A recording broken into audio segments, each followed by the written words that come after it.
Yeah, I'd love to talk to you and our listeners about the Oak Island mystery because, as you said, it is one of the highlights of the book on treasure in general and the way that treasure has been hidden and the things that are associated with it.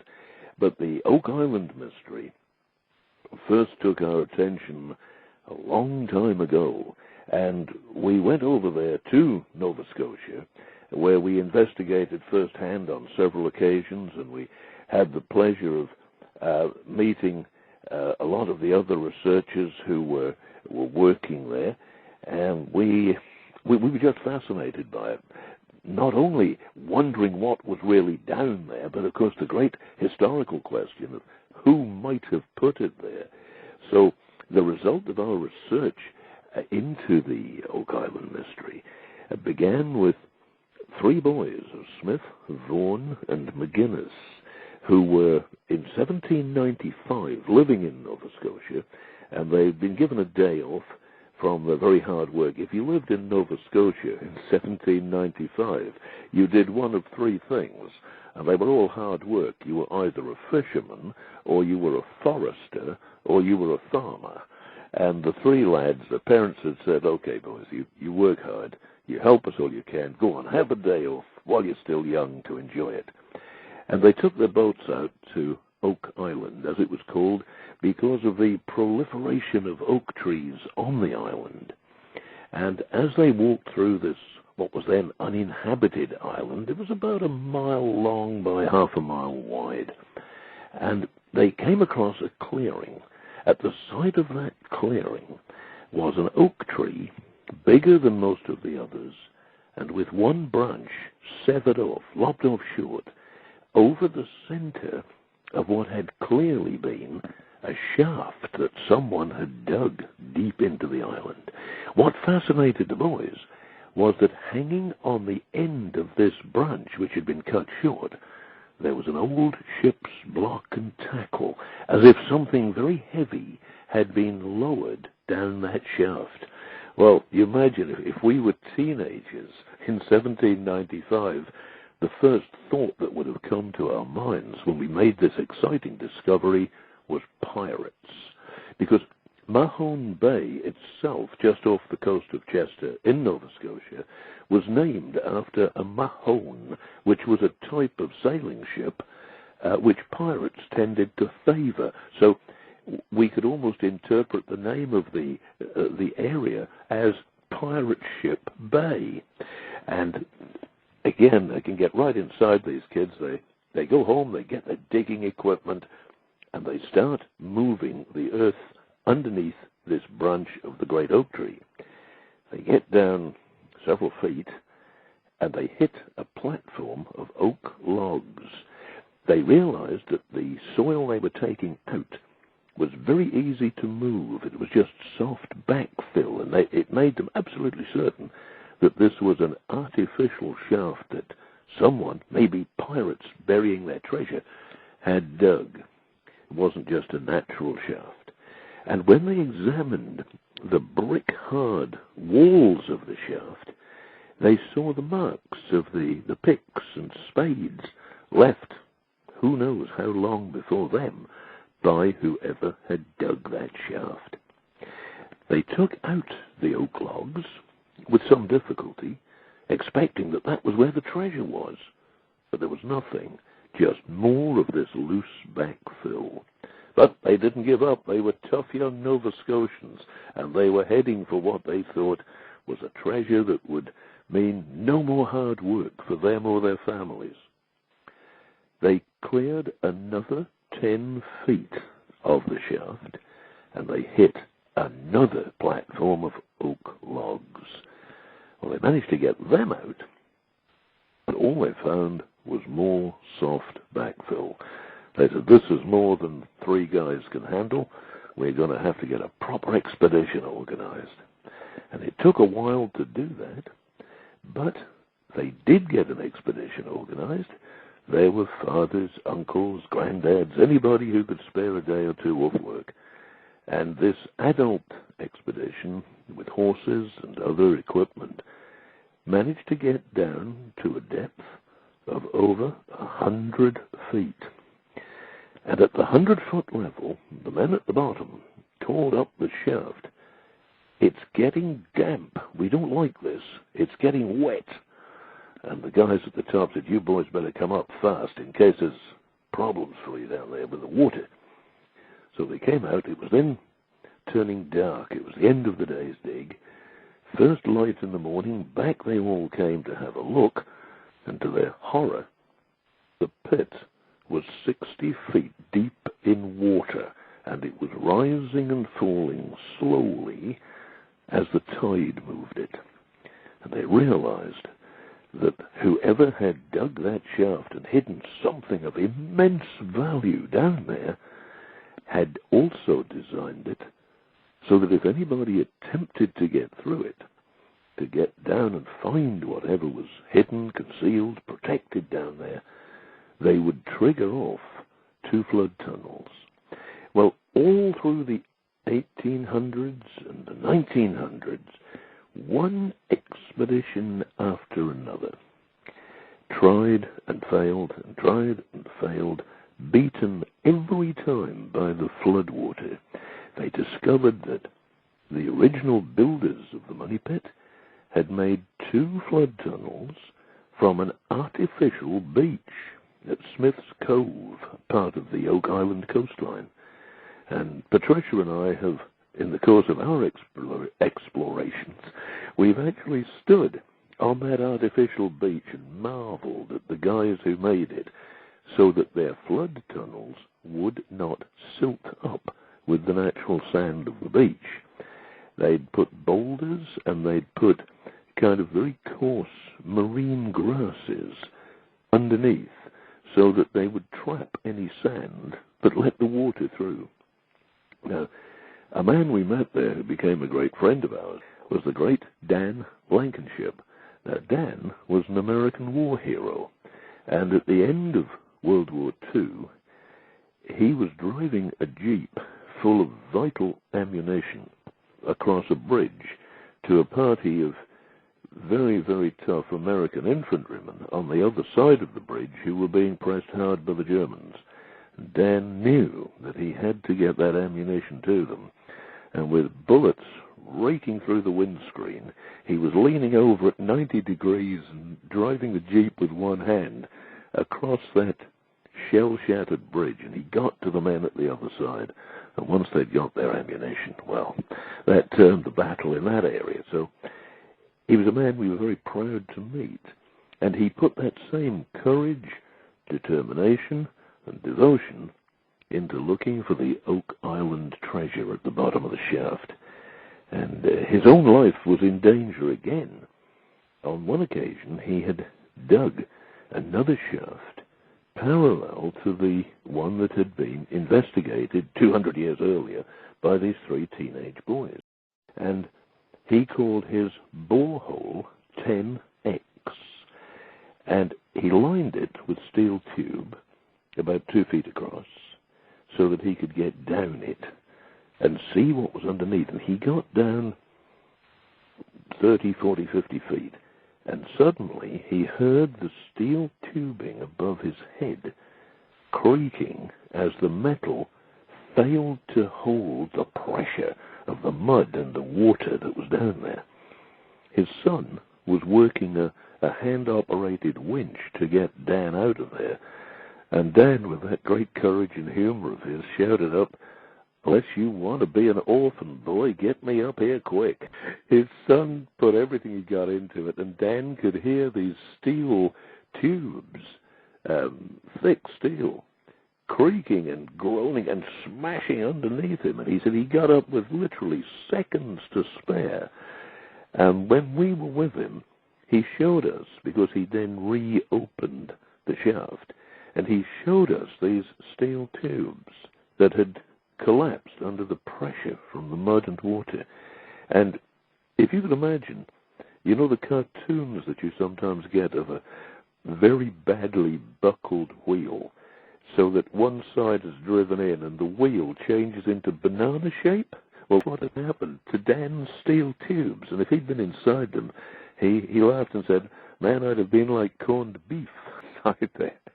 And the other thing that he did with this very deep shaft was to lower television camera, remote-controlled television camera down the shaft. And we sat beside him watching with tremendous interest as the camera revealed the flooded labyrinth. You couldn't see very far because the water was dark, but it looked as if there were square-cut doorways which were totally artificial. And it seemed, from what Dan's camera was recording down there, that somebody, centuries ago maybe, had dug a kind of labyrinth, so there wasn't just that one treasure shaft with heaven alone knows what at the bottom, but there was this elaborate structure, this system of tunnels. And of course, even to this day, and even with all the money that's been invested and with the most modern technology, nobody has beaten that amazing system that, well, it could go back 1,000 years. Nobody knows how old it is.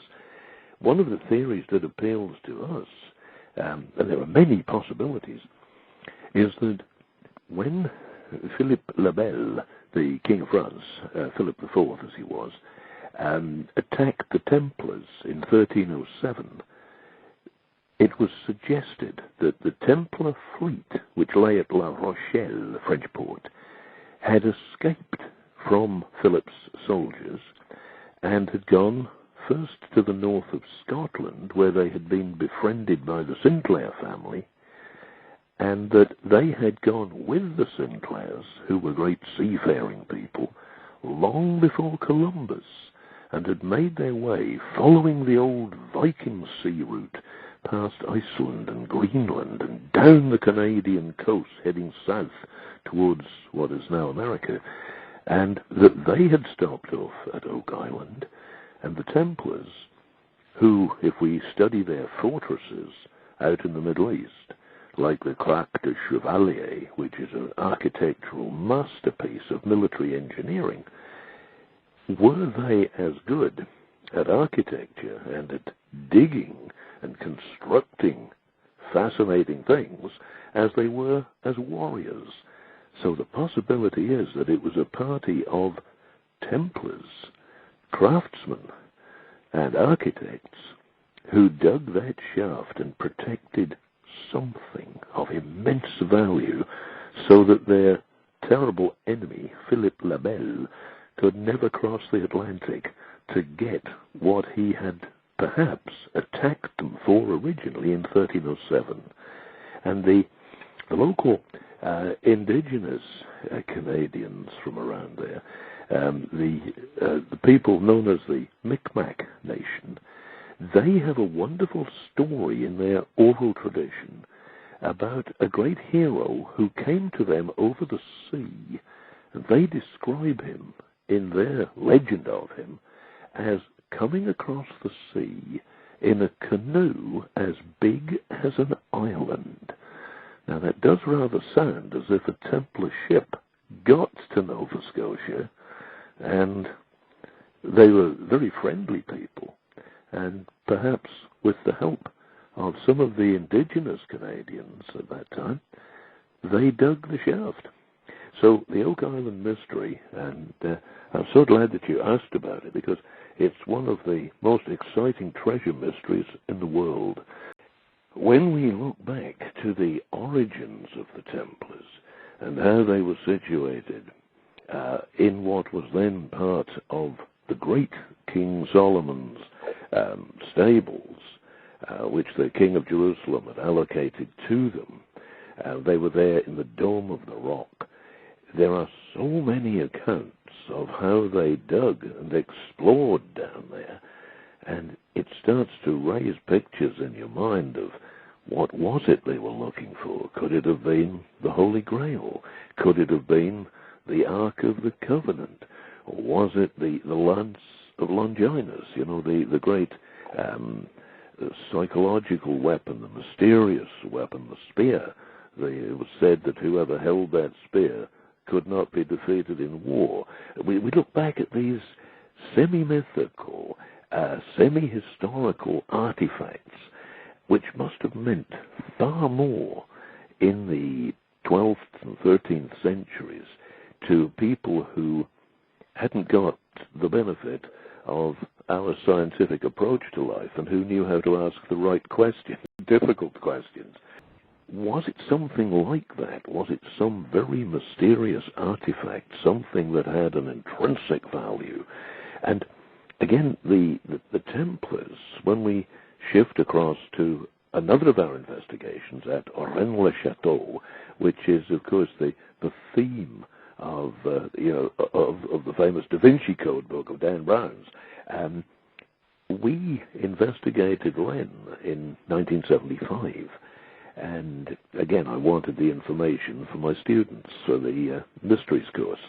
And we were very impressed with what was there, because it certainly seemed as if whatever the Templars in the south of France had done, they had not fallen prey to King Philip's men in the same way that the Templar fleet had escaped. And one of the great theories there is that something of immense value and tremendous age is hidden somewhere under one of the churches in the little village of Rennes-le-Château. And we tie those two in together, and we think, well, what did the Templars have hold of? Well, we know that the Templars around Carcassonne, down there in southwestern France, and the Templars who were stationed near Rennes-le-Château, where the Saunière mystery is centered, they knew the Cathars.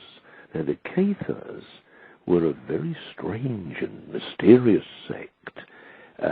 The Orthodox Church called them heretics, but the local people, whom they helped and healed and fed, and were generally very kind and good to the locals who were in trouble, referred to them as les bonshommes, the good men, the kind men, the men of God. So whatever their differences may have been with Orthodox religion, the Cathars were certainly good people, just as the Templars were. But the Cathars also had access to very strange mysteries, and it seems possible that they passed those mysteries on to the Templars. See, in 1244, the last of the Cathar fortresses, which was on a hill called Mont Ségur, meaning the secure mountain, Mont Ségur, fell to the forces of orthodoxy. And the Cathars, who were holding out, were given very interesting peace terms.